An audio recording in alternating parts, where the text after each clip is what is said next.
Welcome. I'm Judy LoBianco, past president of Shape America, supervisor of health and physical education, and president of HPE Solutions Consulting. Today, I am thrilled to be here to discuss how a whole child approach to learning and a focus on student wellness can be a game changer in your school. I'd like to take this opportunity to thank our friends at Quaver Ed for their support and for hosting this very important conversation for our elementary health and PE teachers. You know, it seems like a no-brainer that incorporating movement throughout the school day just makes for a better learning environment. And yet many health and physical educators struggle to get the buy-in they so desperately need to help kids achieve the recommended 60 minutes a day of physical activity. What is it that's missing? What do we need to do to let our school communities know about how health and physical education can be a catalyst to teaching the whole child with incredible results? Simply stated, healthy, active children learn better. Those of us in the field have been hearing this our entire professional lives. It's not just our opinion, but a true fact. Decades of research have demonstrated the amazing ways that the brain responds to physical activity and the academic improvement that can be achieved through integrating student wellness into daily activities before, during, and after the school day. If we embrace teaching the whole child, we tap into a much more successful strategy for learning. The whole child approach means that when kids step into the building, they feel a culture of safety, comfort, and security, not just physically, but emotionally and socially as well. But don't just take my word for it.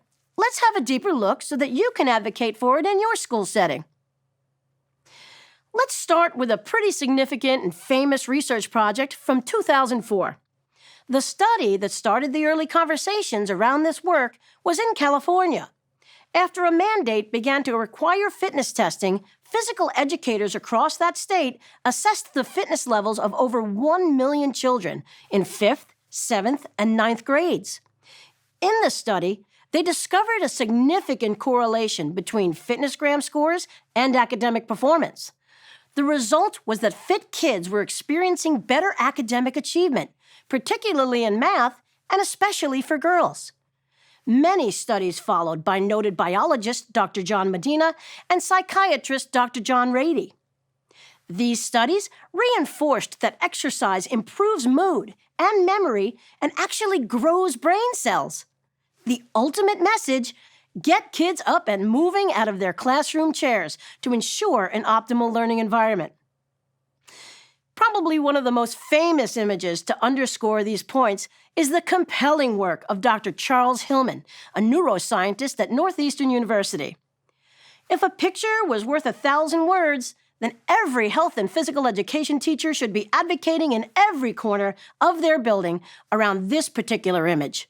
You see, the image of the brain seen here gives us proof that students who sit in their classroom chairs for most of the day are not getting the same benefit as children who are up and moving. We know that brain activity is heightened by movement, as shown by the various colors in the image.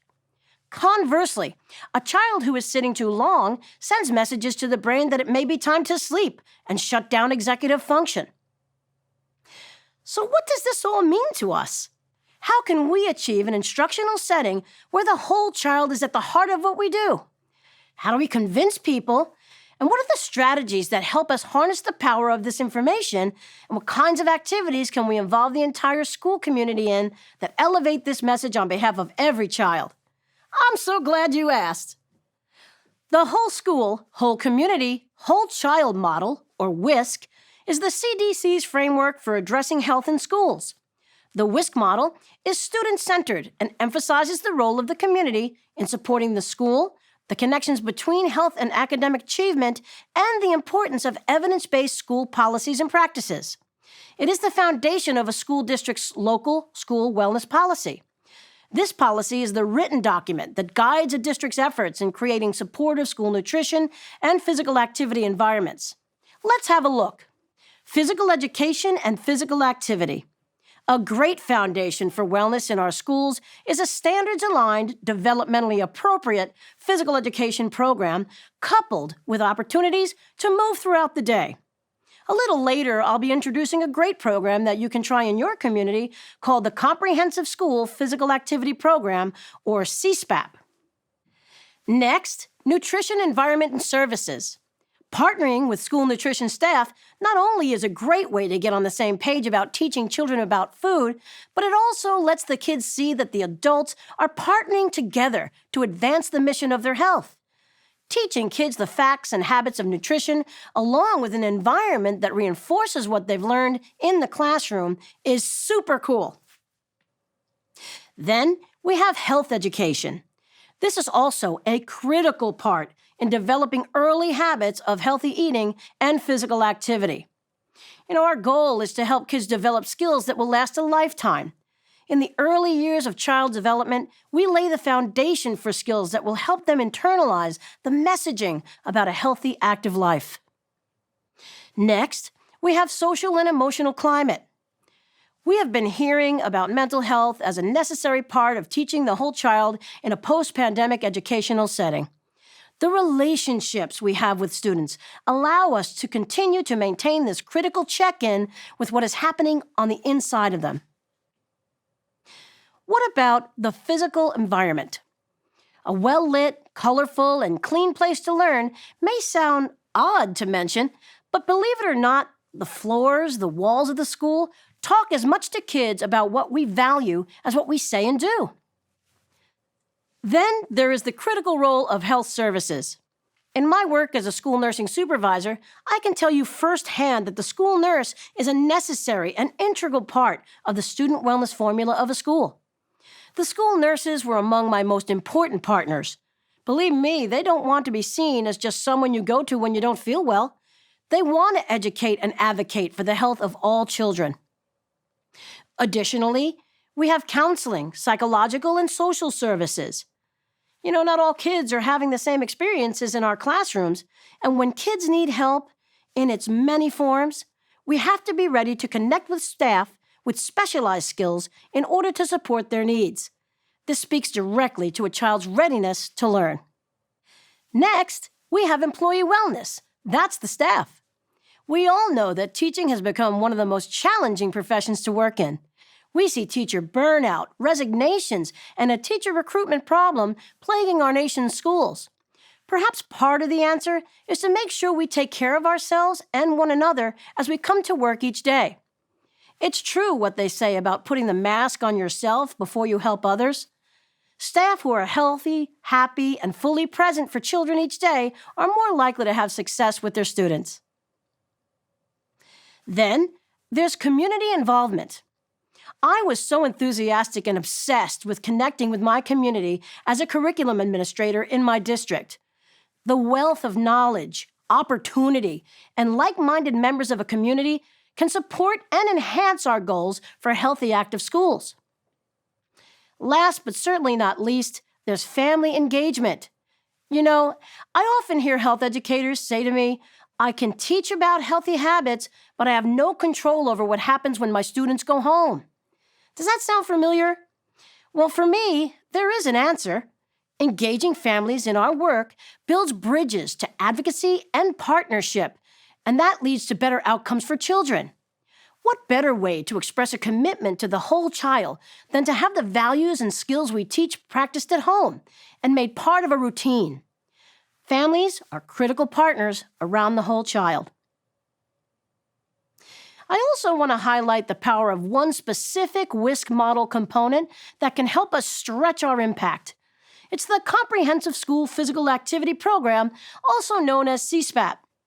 This type of program is a sustained effort to offer physical activity to children not only before, during, and after school, but also on the weekends and even when school is not in session. A CSPAP is a great way for physical education teachers to advocate for the power of student wellness in an education setting. As you can see, it also overlaps nicely with many of the components in the WSCC model. I have some great examples for you about how this comes to life in a school. I would just like to point out, and want to caution you, however, that physical education and physical activity are not the same thing. Physical education offers the best opportunity to provide physical activity to all children and to teach them the skills and knowledge needed to establish and sustain an active lifestyle. Physical education teachers are trained and certified to assess student knowledge and motor and social skills and to provide instruction in a safe, supportive environment. Physical activity, however, is bodily movement of any type and may include recreational, fitness, and sport activities, such as jumping rope, playing soccer, and lifting weights. It also includes daily activities, such as walking to the store, taking the stairs, and raking the leaves. The important thing to remember here is that students need both physical education and physical activity because both help the brain and the body in a variety of ways. In other words, physical activity is not a substitute or a replacement for a quality physical education experience in the schools. Now that we've got all that knowledge under our belt, let's have a peek at what this might look like in action. When I was a supervisor of health and physical education, we invested money over the course of 6 years in a project to build capacity around physical activity across the community for kids. Planning for this type of change in a school culture takes a great deal of reflection and a ton of help, starting with identifying the colleagues you know will be champions for this type of shift. Here's the interesting part.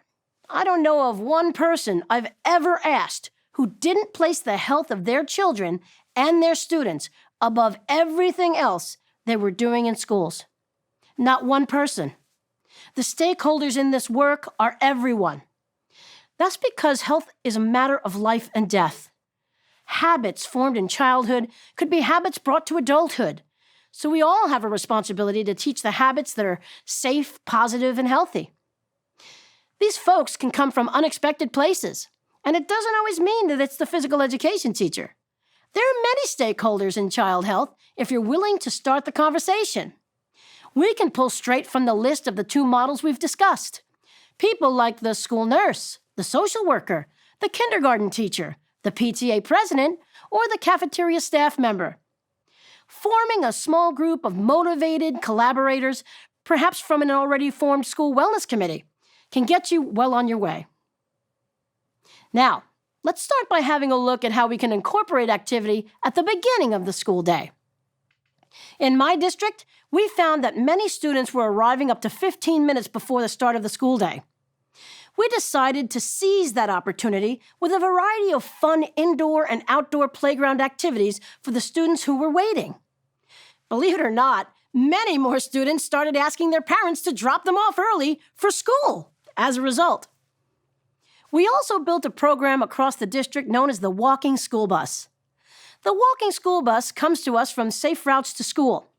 A walking school bus is a group of children walking to school with one or more trusted adults. It can be as informal as 2 families taking turns walking their children to school, or as structured as a route with meeting points, a timetable, and a regularly rotated schedule of trained volunteers. A cool variation on the walking school bus is the bicycle train, where adults supervise children riding their bikes to school.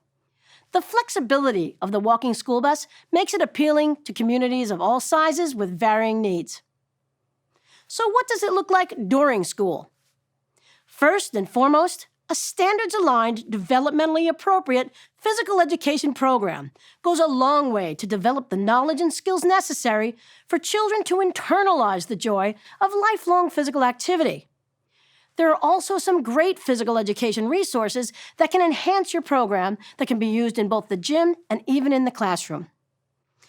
Then there's the magic of the brain boost in the classroom. When we did our physical activity project, there was a direct relationship between the number of brain boosts kids were doing in their classroom and their behavior. At one point, we had classes competing for the most brain boost minutes in the school. The principal would call me up and say, "I hear that 2nd grade classroom above my office stomping away every day." In fact, the very same principal incorporated Fitness Fridays during her morning announcements and had every classroom stretching and moving. It's also fun to develop challenges for students in the hallway. When I went to school, the hallway was a sacred place. No talking, no running, and make sure you stay in a straight line. Not when it comes to the whole child. During transitions is a great time for physical activity challenges on the hallway floors, on the walls, and the sound of music playing throughout the school. I even had a principal at the K-2 school that had tricycles lined up outside her office. When students were sent to her or a child was having a bad day, onto the tricycles they went to pedal their way around the hallways. Our subject area and grade-level educator colleagues can also contribute to the whole child in so many fun ways. Besides using brain boosts, educators can award additional recess periods and movement activities outside throughout nature walks, outdoor classrooms, and even gardens. Last but not least, how about engaging our friends in the cafeteria by having students participate in fruit and vegetable tastings? This is a great reinforcement for the lessons on healthy eating. What does it look like after school? It was very important to our school district that we build community around the commitment to physical activity after school, on the weekends, and when school was not in session. We wanted to develop lifestyle habits in children from a young age. Meeting with local, like-minded stakeholders in your community, such as the Department of Recreation or building relationships with the YMCA, is a great way to share messaging both in and out of school and develop partnerships that build a culture around health. It is in this way that no matter where your students go, the adults in their life are unified in the message of whole child wellness. It then just becomes the way they grew up. Another important and impactful idea is physical education homework. That's right, I said it. Physical education homework. What a wonderful assignment our profession provides by communicating to children that their work is to go and play. This concept plays a critical role in helping us achieve the CDC recommended time of 60 minutes of activity a day for school-age children. One great resource to get you started are the Shape America's monthly health and physical education calendars. They have daily challenges for both mind and body, including health observances in each month and even days with links to videos. What a wonderful way to advocate for families exercising together, and a terrific tool to connect health and physical education to the family. Our district includes these calendars in the principal's monthly newsletters every single month. No matter how much your budget is, no matter what environment you work in, regardless of your class sizes, resources, or level of support, when you start with a mindset that health and physical education are foundational to the health, wellness, and success of every child, there is nothing you can't do. I urge you to step out of your classroom and begin these conversations and be the spark that lights up the community in a child-focused and enthusiastic way. We are the embodiment of teaching the whole child, and our work and our efforts matter to our students. I want to thank Quaver Ed for allowing me to join them to discuss this extremely important topic today. I especially want to thank all of you who are watching and listening for the life-saving work you do in health and physical education each and every day. Thanks for joining us.